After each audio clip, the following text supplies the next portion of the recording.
A woman with psychic powers pretends to be a housewife until a secret government agency and a criminal mastermind take notice of her. Kostya desperately tries to finish his research despite being sick. His wife, Svetlana, worries if his experiment is dangerous since she's pregnant. Kostya expresses excitement about having a daughter and promises his wife that he'll be careful. Not long after, however, his experiment explodes, and the event causes his wife to suddenly go into labor, giving birth to their daughter, Zhana. As their daughter grows up, Zhana displays strange powers, like causing a toy from their next-door neighbor to get stuck to the wall. Years later, Zhana reads her father's mind and mentions that he's thinking of his assistant. Kostya denies this, but Svetlana becomes suspicious and walks off. Zhana worries that they got into a fight because of her, and her father assures her that it isn't her fault. He then asks how she reads his mind, and the girl mentions that she can always read minds, though she doesn't understand most of what she sees. To experiment, Kostya gathers a neighbor's kid and asks his daughter what he's thinking. However, all Zhana sees in the boy's mind is Pac-Man and emojis, so Kostya tells the kid to read books. Eventually, he gets Zhana checked by a doctor. They begin checking her other mental capacities, but Kostya gets disappointed when her artwork is subpar. Zhana offers to color her drawing, so she telekinetically pulls her colored pencils to her, surprising the adults. 10 years later, Kostya tells his wife that their equipment was stolen from the lab. He's just glad that their daughter is on a school excursion, away from potential troubles. Just then, they find Zhana on a televised quiz show where she earns a brand new car. When she gets home, her parents remind her that she has to keep a low profile since it's dangerous for people to know about her abilities. Suddenly, the doorbell rings, and Kostya sees 3 thugs through the peephole, so he tells his daughter to run. Meanwhile, Sasha is showing his friend the rocket ship he built. Before they can launch it, a bag falls from above, destroying the rocket ship. Sasha made a backup, but Zhana lands on top of it on her way out the window. She apologizes to the boys before she runs with her bag. As she does, Sasha watches her, completely enamored by the girl. 20 years later, Zhana has grown to be a gorgeous woman who uses her powers to win in poker games. One night, she wins big against a mafia boss, but as she tries to leave with her money, the man's thugs corner her. Zhana uses her telekinesis to beat them all. She escapes into a club and pretends to be a regular customer to dodge one of them. She then runs into the streets but ends up getting blocked. Zhana uses her powers to dodge the men and sneak into another bar. The men manage to find her when she exits through the alley, so she grabs a shovel and knocks them out. As she runs, another thug tries to shoot her, but Zhana jams his gun telekinetically, finally allowing her to escape. In the morning, Zhana prepares breakfast for her husband, Posh, and their daughter. The girl asks if their beach trip will happen since her mother promised that she'll get a bonus soon.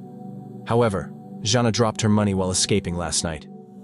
Because of this, she studies how an ATM works that evening and telekinetically releases some money to bring home. As she heads out, however, 2 men suddenly pull her into a van. There, she meets secret operatives Mikhail and Natalia, who want to recruit Zhana for a homeland security mission. In exchange, they won't press charges for all her crimes, including robbing an ATM. They also reveal that her handcuffs and the car's locking mechanisms are uniquely designed, so she can't undo them with her telekinesis. Seeing that they know her secret, Zhana still refuses to work for them. Hearing this, Mikhail offers to give her a ride home.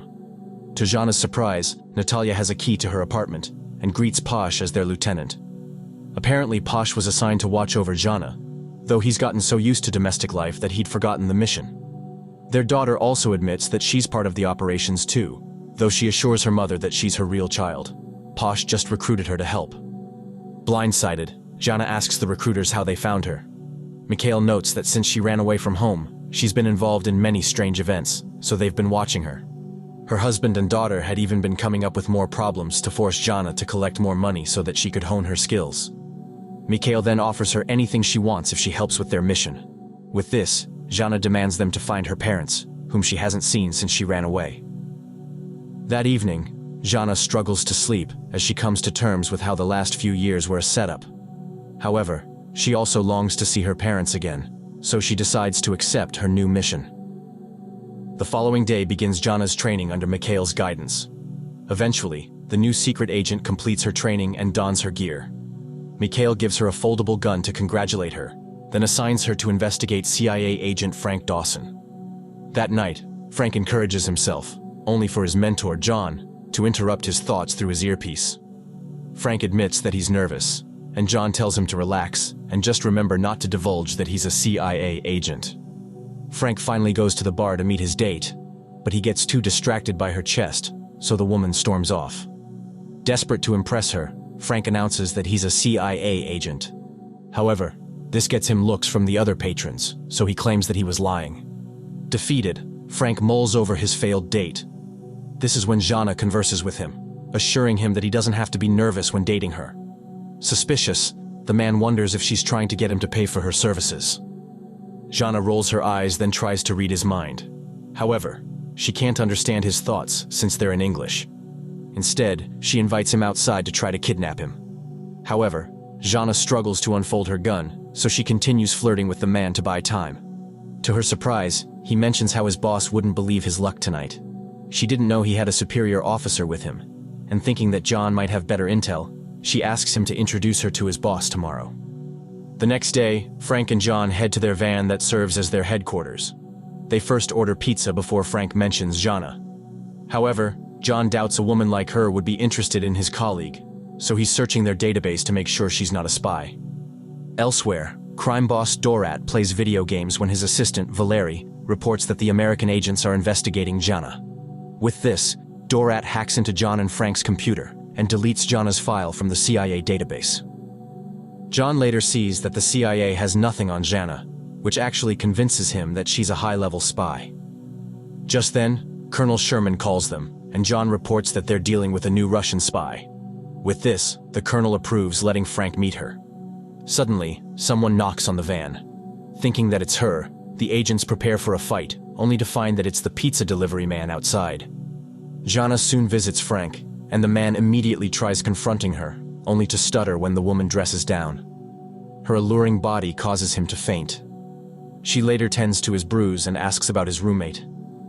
The man lies that he's out at work, but Jana reads both their minds, learning that John is in the next room. With this, she drops the act and uses telekinesis to pull the two men. Jana then delivers them to her superiors, though she warns that the agents don't know anything important.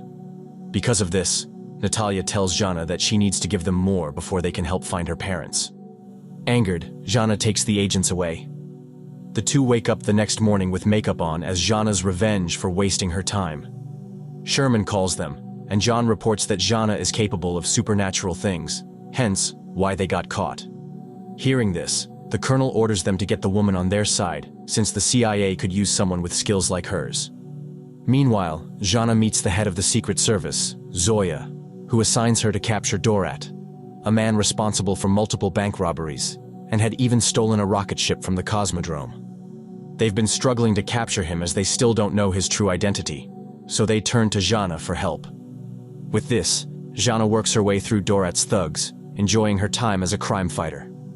One by one, she also captures Dorat's allies to get information. However, she soon reports to Zoya that, despite reading the minds of Dorat's thugs and allies, none of them knows where the man is. However, Zoya's men have discovered a key from one of the thugs, and they believe that it's to Dorat's house. With this, Jana interrogates the man who gives her an address. This only leads her to an apartment where she finds another thug, whom she pins down. The man reveals that Dorat is somewhere underground, but reading his mind makes Jana believe that this information is false. Meanwhile, Frank and John work on tracking down the woman. To keep her from reading their minds, John suggests acting quickly and illogically to confuse her. With this, he purchases T-Rex costumes for them. Just as she's returning to her apartment, the duo surprises her and Frank trips on her, accidentally knocking her out. However, as they're carrying her out, Posh exits the apartment. Knowing that they're trying to take his wife, Posh tries to fight, but is no longer in shape to do so. Instead, he buys Jana time to wake up and throw the agents out the window.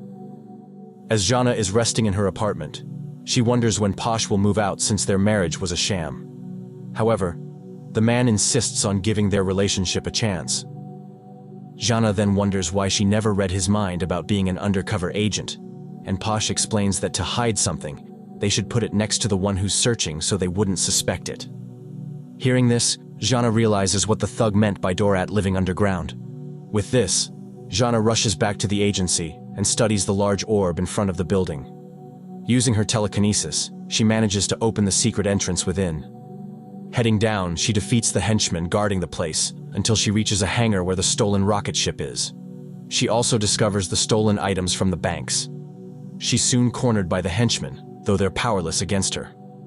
Afterward, Jana finds a man tied to a chair, only to see that it's a mannequin that releases a sleeping gas. Jana later finds herself bound in a car as she's taken to Dorat's mansion.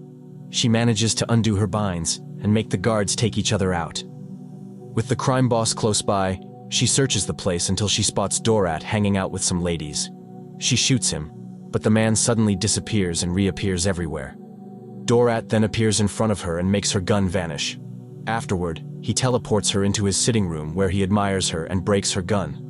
Valerie arrives, so Dorat orders him to sedate his guest. Elsewhere, Sherman berates his agents for failing to capture the woman. John assures him that he switched Jana's gun with a fake one that has their GPS tracker, so they can follow her. Just in time, their tracker gets disabled since Dorat broke the gun, making the agents panic.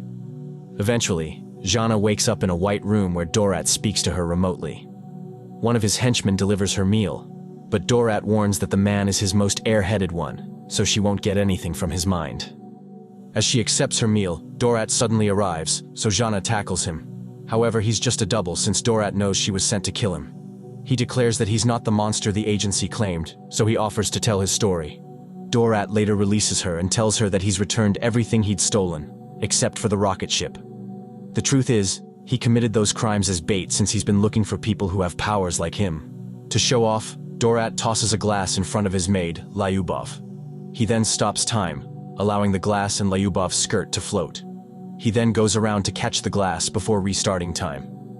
Dorat then takes Jana to the elevator where she comments that, given his powers, she's surprised that he hasn't committed more crimes. He discreetly reveals that he can only stop time for 5 seconds, so it's actually impressive that he'd stolen so many with such limited powers. He likens this to how she can only read someone's mind when she's close enough. Dorat takes her for a walk as he talks about expanding their powers through practice. This is what he's been doing with his students, who are people with powers that he's gathered. Among them is Anton, who can make trees grow. However, Dorat isn't sure about this since he hasn't seen results in 6 months. To check, Jana reads Anton's mind and confirms that he's lying about his powers. With this, Dorat kicks him out. Next is Sveta, who can alter people's minds momentarily.